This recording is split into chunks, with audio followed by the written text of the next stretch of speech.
Everyone, welcome to my YouTube channel Pitambara coaching classes by Satyendra Rawat. हमारे यहाँ 5वीं क्लास से 12वीं क्लास तक के बच्चों को कोचिंग क्लासेस दी जाती है, जिसमें सभी सब्जेक्ट्स पढ़ाए जाते हैं। जो बच्चे घर बैठे पढ़ाई करना चाहते हैं उनके लिए यूट्यूब पर ऑनलाइन क्लास स्टार्ट की गई है, जिसमें सभी सब्जेक्ट्स पढ़ाए जाएंगे। आज हम 8th क्लास का मैथ देखेंगे, जिसमें पहली प्रश्नावली 1.1 सॉल्व करेंगे। सबसे पहले हम सवाल को पढ़ते हैं। निम्नलिखित प्रत्येक में गुणन के अंतर्गत उपयोग किए गए गुणधर्म या गुण का नाम लिखिए। हमारा पहला सवाल है -4/5 इंटू 1 बराबर 1 इंटू -4/5 बराबर -4/5। इसमें हमको बताना है कि इसमें कौन सा नियम लगाया गया है या कौन सा गुणधर्म अपनाया गया है। तो हम पहला सवाल देखते हैं। जैसे हम समझते हैं पहले, जैसे a इंटू बी बराबर होगा अपना ए बी। जैसे अभी हम करें कि पहले ए लिख दे इसमें, फिर इंटू ए कर दे, तो इसका भी गुणनखंड क्या होगा, ए बी होगा। दोनों कंडीशन में हमारा सेम आंसर आ रहा है, तो इसी में भी यही किया गया है। जैसे -4/5 पहले था, इधर क्या लास्ट में हो गया, पीछे एक था, अब इसमें एक पहले आ गया, तो इसमें हमें दिख रहा है कि गुणात्मक तत्समक का नियम लगाया गया है। तो इसका आंसर हो जाएगा गुणात्मक तत्समक नियम, यही अपना आंसर है। जैसे अगर समझ में नहीं आता आया हो तो एक और उदाहरण है। जैसे हम संख्या मान लेते हैं 6, इसमें गुणा करें हम 1 से, तो 6 एकम 6। अब एक पहले ले लें और 6 बाद में, अब भी आंसर हमारा 1 का गुणा 6 में करेंगे तो 6 एकम 6 ही आएगा, यानी दोनों कंडीशन में हमारा आंसर 6 ही आया। इसी तरह बिल्कुल ये सवाल है हमारा -4/5, -4/5 इंटू 1।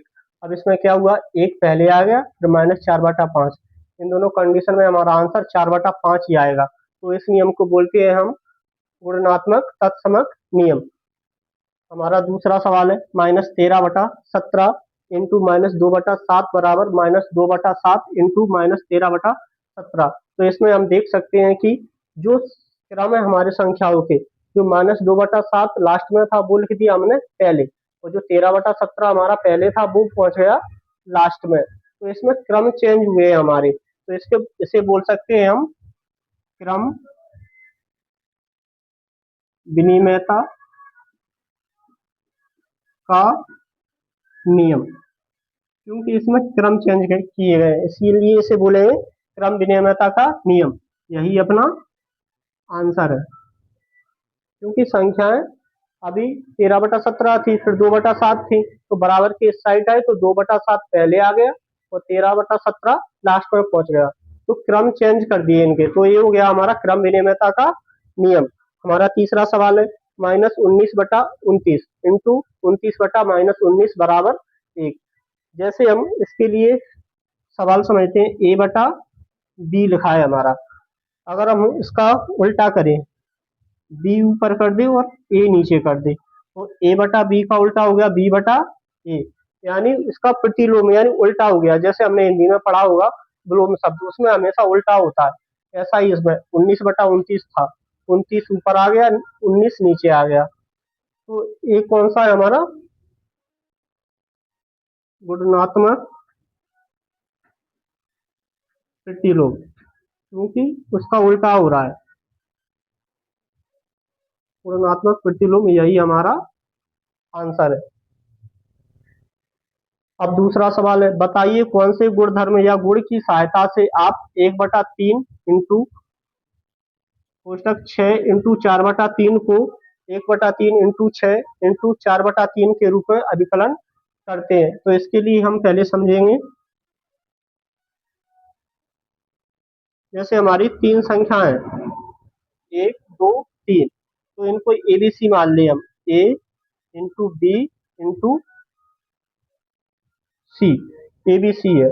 इस गुणधर्म में क्या होता है कि पहली संख्याओं को छोड़कर बीसी जो है वो कोष्टक में रहती है हमारी। तो जैसे इसमें इसको ए मान ले, इसको बी मान ले, इसको सी मान ले, तो एबीसी यानी बी सी क्या है हमारी इसमें कोष्टक में है और ए हमारा बाहर है।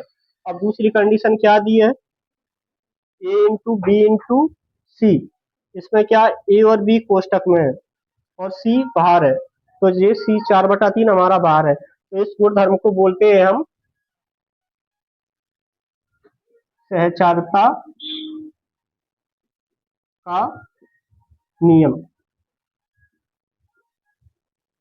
यही हमारा आंसर है, क्योंकि इसमें एबीसी वाली संख्या में क्या है, ए पहले ए वाली संख्या को छोड़कर बी सी कोष्टक में रहता है, और दूसरे पद में ए और बी कोष्टक में रहता है और सी कोष्टक के बाहर रहता है। इसको बोलते हैं हम सहचारता का नियम। उम्मीद है कि आप सबको वीडियो पसंद आया होगा और सवाल भी समझ में आए होंगे।